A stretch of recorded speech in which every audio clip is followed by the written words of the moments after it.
I am Mark Seal with your Lime Sports World. Lumber Company Lakers are back on top of local basketball.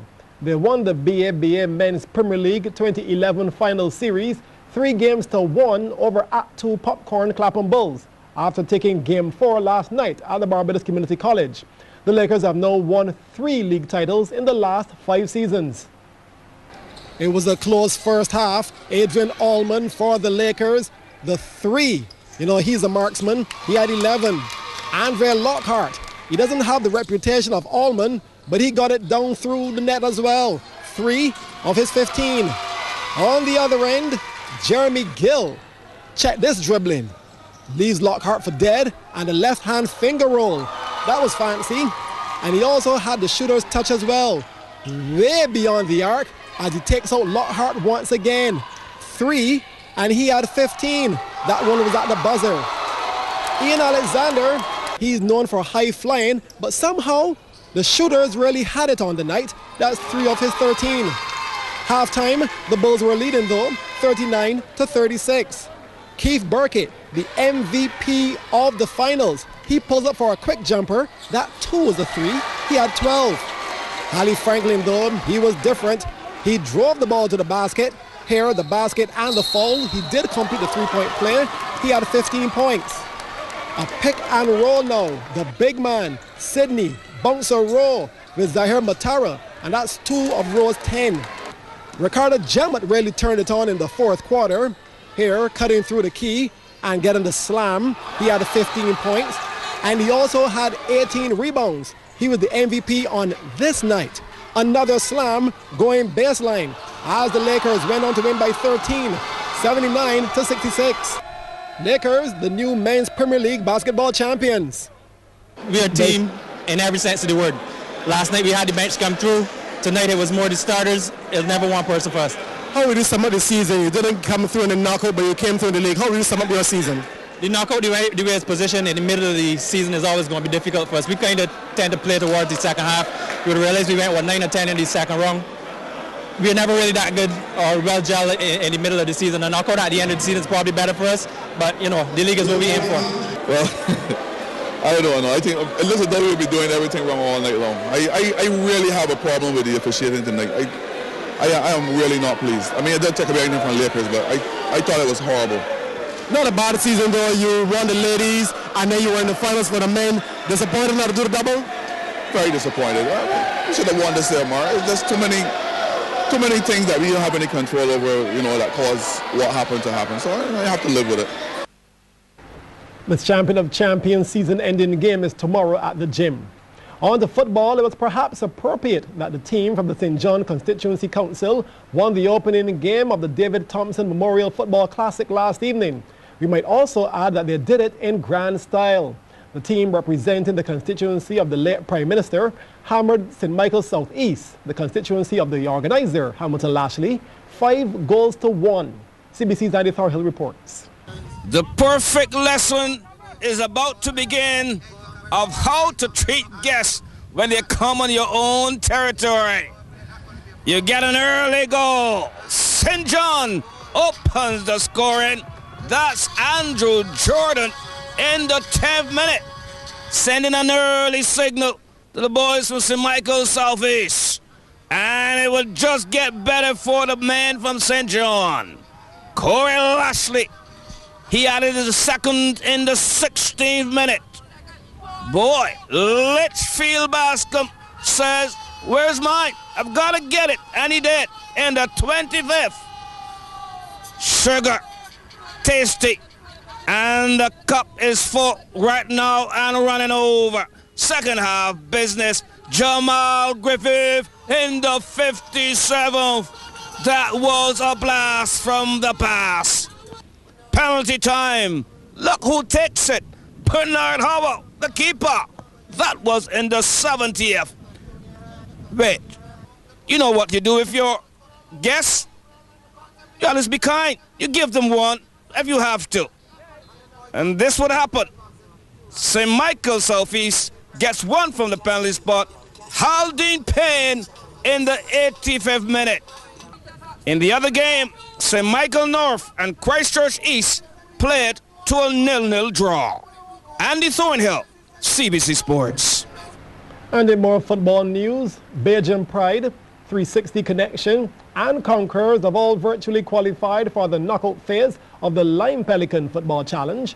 This follows the outcome of last night's games at the National Stadium. Belgium Pride came from behind to beat 360, 2-1, while Conquerors knocked Higher Learning 3-0. Again, Andy Thornhill reports. 360 Connection knows how to score and they know who to find. Dwayne Scolashi Stanford opens the scoring in the 16th minute. Come, let's play ball. Second half business though, and the killer arrives on the scene. Dwayne Killer McLean pulls one back for the Belgian Pride. The crowd looks on in numbers. And the making of goal number 2. All of the time in the world, and he takes it. Jamal Penda with the winner off to the races. Belgian Pride victorious. Game number 2, they saw and they conquered. Dwayne Mars opens the scoring for the Conquerors. Game on. Daquan Adamson in the second half makes it 2. The Conquerors are off and running. They won that game 3-0. Higher Learning with a lot to learn. Andy Thornhill, CBC Sports. Swimmer Sean Clark is into the second round of the men's 100-meter freestyle at the Pan Am Games in Guadalajara, Mexico. Swimming in the third heat of the preliminaries, Clark clocked 51.18 seconds to finish 6th, and he's 15th overall. Also through to the next round is Taekwondo competitor Ryan Leach, who won by default from Canada's Siddhartha Bhatt, and that would be in the men's under 68 kilogram category. The badminton mixed pair of Shari Watson and Andre Padmore were beaten by Suriname's Crystal Leafman and Wong Sudikromo 23-21, 14-21, 20-22. And in the men's 10-meter air pistol event, Calvert Herbert was unable to get past the first round as his average of 9.100 put him 15th overall. In cricket, thanks to a fiver by Savio Ferguson, Eden Lodge defended a small total to win their opening match of the Guardian General Herman Griffith Primary School's cricket competition today against West Terrace. Playing at the Desmond Haynes Complex in Holders Hill, Eden Lodge made 111 for 6 in their 25 overs. West Terrace's skipper Jamal Clark took 5 for 14. CBC's Shane Jones reports. West Terrace won the toss and sent Eden Lodge into bat, and they lost an early wicket. A mix-up with the batsman Shaw Shaquan Glasgow run out for 3. Wicketkeeper Ronnie Holder with the throw, 10 for 1. Easy come, easy go. Next out was Akil Murray, just popping one up. He was caught and bowled by Naeem Young for 6. Zidane Clark soon got down to business, flicking Keyshawn Haynes down fine leg for the first 4 of the day. He lost his partner though, Jonathan Dougling, looking to score through the onside. He got a leading edge and he also was caught and bowled, this time by Haynes for 9, 44 for 3 at that stage. In steps Rikishi Green and he dispatched this long hop from Dejon Hunt to the mid-wicket fence. He put some muscle on that one. Then looking for power again, Green could only get it up to Jamal Burke at mid-off, giving Kenny Rogers his first wicket. 53 for 4 the score. Meantime, Clark was still on the go, getting a full toss here from Broome and pulling it away for 4. Skipper Jamal Burke came back to get some wickets, and he did just that. Krishan Tate, that one rolled back on the stumps off the pads, bowled for 10, 83 for 5 now.